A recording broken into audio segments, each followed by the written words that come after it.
और अब खबरों की तफसील।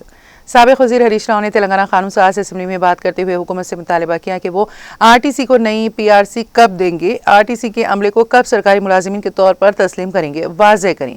हरीश राव ने बताया कि मुनासिब तादाद में बसें न होने की वजह से मुसाफिरों को शदीद मुश्किलात का सामना है। उन्होंने कहा कि नई बसें मंगवाने के लिए कहा जाता है तो बसें नहीं हैं कह रहे हैं। उन्होंने मुतालबा किया कि अगर नई नहीं है तो मौजूदा पुरानी बसों की ही बहाली कब करेंगे, वाज़ेह करें। हरीश राव ने रियासती वज़ीर पूनम प्रभाकर पर ऐवान को गुमराह करने का इल्जाम आयद किया। उन्होंने कहा कि फिलिपाइन को चावल की बरामद में स्कैंडल हुआ।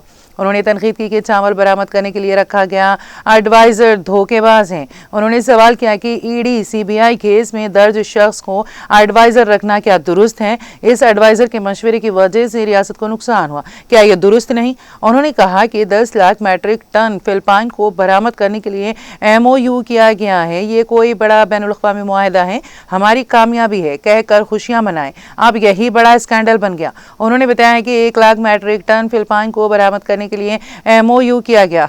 नाफेड नामी इदारा काकीनाडा बंदरगाह पर चावल आते ही रकम अदा करेगा कहते हैं तो इस इदारे को नहीं बल्कि प्राइवेट इदारे को क्यों देना पड़ा? उन्होंने सवाल किया कि 27,500 मैट्रिक टन पर ही क्यों रुक गए? उन्होंने बताया कि मजीद 7,500 मैट्रिक टन चावल का काकीनाडा बंदरगाह में सड़ रहा है। उन्होंने ये भी सवाल किया है कि 7,500 मैट्रिक टन एक साल से बंदरगाह में पड़े हैं तो गोदाम और हैंडलिंग चार्जेस का बोझ कौन उठाएगा? वो 7,500 मैट्रिक टन चावल सड़ गए, कीड़े लग गए। उन्होंने पूछा, हसीस तय न होना ही बरामद रुकने की वजह नहीं है।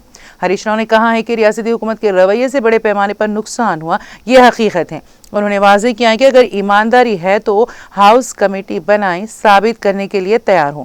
हरीश राव ने काकीनाडा बंदरगाह में सड़ने वाले चावल से कितना नुकसान हुआ इसकी वजाहत करने का मुतालबा किया। हरीश राव ने कहा कि याद सिंगी के लिए बोनस कब देंगे, रियासती वजीर उत्तम कुमार रेड्डी वजाहत नहीं कर रहे हैं। अध्यक्ष, ఇది నాఫెడ్ JMD గారు రాష్ట్ర ప్రభుత్వానికి లేఖ రాశారు. అదే విధంగా మరొక లేఖ కూడా నాఫెడ్ MD గారు కూడా రాష్ట్ర ప్రభుత్వానికి లేఖ రాశారు. నేను అడుగుతా ఉన్నా, నాఫెడ్ అనే కేంద్ర ప్రభుత్వ సంస్థ మేము మీకు కాకినాడ పోర్టుకు బియ్యం రాగానే మీకు వెంటనే డబ్బులు చెల్లిస్తాం, మాకు అవకాశం ఇవ్వండి అంటే కేంద్ర ప్రభుత్వ సంస్థకి ఇవ్వకుండా ఒక ప్రైవేట్ సంస్థకు ఎందుకు ఇచ్చారు? ఈ బియ్యం ఎగుమతి కోసం మీరు ఏమైనా టెండర్లు పిలిచారా? ఎక్స్ప్రెషన్ ఆఫ్ ఇంట్రెస్ట్ పిలిచారా? లేదు నామినేటెడ్ బేసిస్ లో ప్రభుత్వ రంగ సంస్థ అడుగుతుండగా కూడా ప్రభుత్వ రంగ సంస్థకు అవకాశం ఇవ్వకుండా ఆ ప్రైవేట్ సంస్థకు ఎందుకు ఇవ్వవలసి వచ్చిందో మంత్రి గారు సమాధానం చెప్పాలి అధ్యక్ష. మూడోది అధ్యక్ష, ఇప్పుడు 22,500 ఎగుమతి చేశామన్నారు. మరొక 7,500 మెట్రిక్ టన్నులు ఒక సంవత్సరం నుంచి కాకినాడ పోర్టులో పడి ఉన్నాయి. మరి ఆ కాకినాడ పోర్టులో ఏడాది నుంచి బియ్యం ఉంటాయి అధ్యక్ష, ముక్కిపోతాయి, పురుగులు పట్టిపోయినాయి.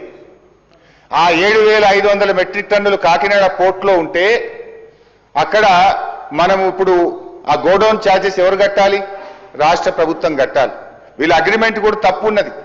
ఇవాళ వీళ్ళే షిప్పులో ఎక్కించి అక్కడ చేరుకునేదాకా వీళ్ళే బాధ్యత తీసుకున్నారు.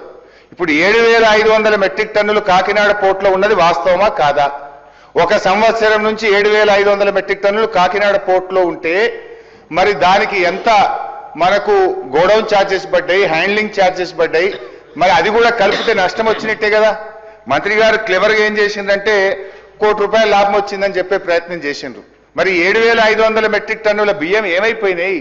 అవి ముక్కిపోయినాయా, పురుగులు పట్టిపోయినాయా, అవి వాటి పరిస్థితి ఏంది, దానికి ఎంత హ్యాండ్లింగ్ ఛార్జెస్ గోడౌన్ ఛార్జెస్ మీద పడ్డాయి? మంత్రి గారు అధ్యక్ష హెలికాప్టర్లో పోయింది అధ్యక్ష కాకినాడకు.